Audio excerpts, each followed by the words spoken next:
बहू से धोखे से हस्ताक्षर करवा लो। सचिन बेटा, तुमसे कुछ बहुत ज़रूरी बात करनी है। माधुरी और भानु प्रताप ने अपने बेटे सचिन को आवाज़ लगाकर अपने पास बुलाते हुए कहा। जी पापा मम्मी, बताइए क्या बात है। सचिन ने पास आते हुए कहा। बेटा, कनिष्का बहू कहाँ है? उन दोनों ने अगल बगल झांकते हुए कहा। मम्मी, वो अभी कमरे में ही है। मैं दुकान के लिए ही निकल रहा था और वो भी बस थोड़ी ही देर में दुकान जाने के लिए तैयार ही हो रही है। जब से भानु प्रताप के पैरों में फाइलेरिया की शिकायत हुई, तब से वो दुकान तो बहुत कम ही जा पाते थे।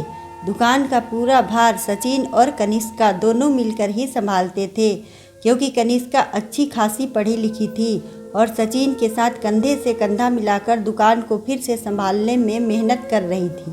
कोई खास बात पापा? सचिन ने उन दोनों के पास बैठते हुए कहा। आप लोगों के चेहरे पर चिंता की लहर दिखाई पड़ रही है।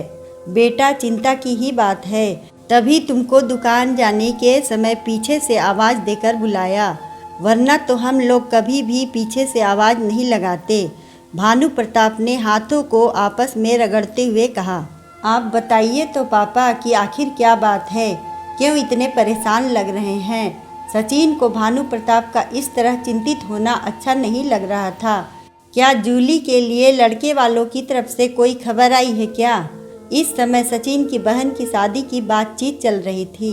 हाँ बेटा, उन लोगों ने शादी के लिए हाँ कर दी है और वो लोग शादी जल्दी से जल्दी करने के इच्छुक हैं। और हमको भी ये एहसास है कि अपनी दुकान लॉकडाउन के बाद अभी तक घाटे से उभर नहीं पाई है। अब जब घर में शादी होगी तो जाहिर सी बात है कि रुपए पैसों की बहुत ज़्यादा आवश्यकता पड़ने वाली है। घर पर भी ज़्यादा जमा पूंजी नहीं है। समझ में नहीं आ रहा कि क्या किया जाए। जब से लड़के वालों ने हाँ की है, तब से तुम्हारे पापा तो बहुत परेशान हैं। बस इसलिए एक विचार मन में आया था, बस उसी के बारे में बात करनी थी, लेकिन थोड़ा अजीब भी लग रहा है। माधुरी ने कुछ सोचते हुए कहा। मम्मी, बताइए तो कि क्या बात है, तब तो कुछ समझूंगा। और रही जूली की शादी की बात, उसके लिए देखता हूँ कि क्या कर सकता हूँ। आखिर हमारी इकलौती बहन की शादी जो है। सचिन ने माधुरी की ओर देखकर कहा। बेटा, हम लोग चाहते हैं कि बहू के मम्मी पापा ने जो गांव की ज़मीन का टुकड़ा उसके नाम किया था, वो अगर इस समय बेच दिया जाए तो हम लोगों की काफ़ी मदद हो सकती है, क्योंकि गांव के उस ज़मीन के टुकड़े का हम लोग रख कर करेंगे भी क्या? माधुरी ने बहुत सोच विचार कर कहा। तो उसमें कौन सी बात है, कनिष्का से पूछकर उसको बेच देता हूँ। सचिन ने भी कुछ सोचकर जवाब दिया। बेटा, कनिष्का को बताना ही क्यों है? तुम अक्सर ही दुकान के काम के लिए उससे हस्ताक्षर लेते रहते हो। मेरी बात मानो तो चुपके से इस समय उसके हस्ताक्षर ले लो और ज़मीन बेच दो। बाद में जब कभी मौका लगे तो उसको बता देना, वरना मेरे ख्याल से तो वो राजी नहीं होगी उस ज़मीन को बेचने के लिए। भानु प्रताप ने बहुत धीमे से कहा। उनको डर लग रहा था कि कहीं कनिष्का उन लोगों की बात ना सुन ले। ये क्या कह रहे हैं पापा आप? मैं कनिष्का से धोखे से उसकी अमानत पर हस्ताक्षर करवाकर वो ज़मीन बेच दूं? ऐसा आप लोगों ने सोच ही कैसे लिया? आप लोग बुरा मत मानिएगा, लेकिन शादी दो जिस्मों का मेल नहीं, प्रेम और विश्वास का मेल होता है। एक बार विश्वास टूटने के बाद दोबारा नहीं बन पाता। आज तक कनिष्का ने कोई भी काम मुझको धोखे में रखकर नहीं किया।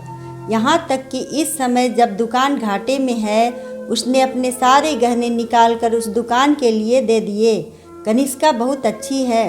अगर आप लोग उससे ये बात प्यार से कहेंगे तो सहर्ष ही तैयार हो जाएगी, लेकिन मैं उसे धोखे में रखकर कुछ भी नहीं कर सकता। इतना कहते हुए सचिन ने कनिष्का को आवाज़ लगा ही दी। कनिष्का, नीचे आओ, मम्मी पापा तुमसे कुछ बात करना चाहते हैं।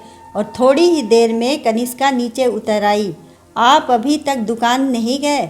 सचिन को वहीं खड़ा देखकर कनिष्का ने आश्चर्यचकित होकर पूछा। बस जा ही रहा था, पापा मम्मी को बहुत ज़रूरी बात करनी थी, बस इसलिए थोड़ा रुक गया। मम्मी पापा बहुत चिंतित हैं। पापा मम्मी, अब आप कनिष्का को बताइए कि क्या बात है।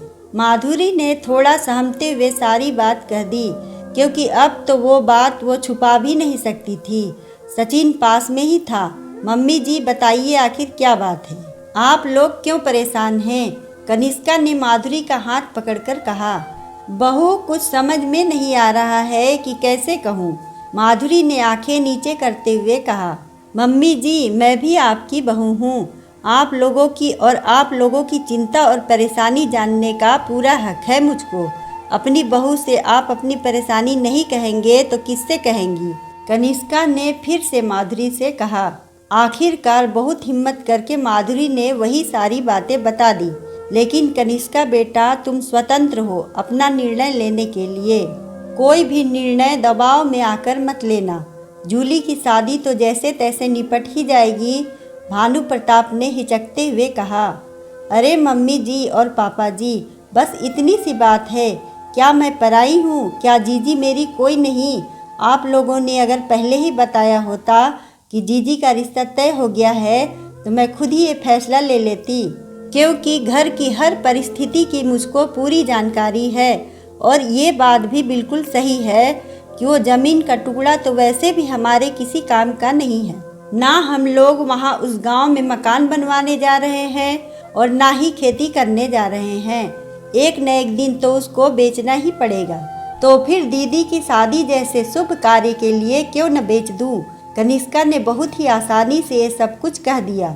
और कनिष्का की इतना कहते ही सचिन ने अपने मम्मी पापा की ओर आंख उठाकर देखा मम्मी पापा आपने कि कनिष्का कितनी ज़्यादा अच्छी है, उसने इस परिवार को पूरे दिल से अपनाया है। कनिष्का बेटा तुम सचमुच बहुत अच्छी हो। कहाँ तो मैं सचिन से तुम्हारे साथ धोखा करने के लिए कह रही थी। बेटा मुझको माफ़ कर दो, शायद हम लोगों ने तुमको पहचाना नहीं। माधुरी तो कनिष्का का हाथ पकड़कर रोने ही लगी। अरे मम्मी जी क्यों माफ़ी मांग रही हो, मुझको शर्मिंदा कर रही हैं। अब ये मेरा घर है और इस घर के हर सुख दुख में सहयोग करना हमारा कर्तव्य है। और हाँ अब मायूस होने का समय नहीं है, आखिर हमारी ननद रानी की शादी है तो सारी जिम्मेदारियां मैं खुद उठाऊंगी। बस आप निर्देश देते रहिएगा कि क्या क्या तैयारी करनी है, क्योंकि मुझसे अभी इतनी बड़ी जिम्मेदारी अपने मन से उठाने की समझ नहीं है। कनिष्का ने माधुरी के गले लगते हुए कहा। मेरी अच्छी बहू, और माधुरी ने उसको अपने कलेजे से कसकर चिपका लिया। अगर आपको हमारी कहानी अच्छी लगे तो वीडियो को लाइक करें, चैनल को सब्सक्राइब करें और कमेंट में बताएं कि आपको कहानी कैसी लगी। धन्यवाद।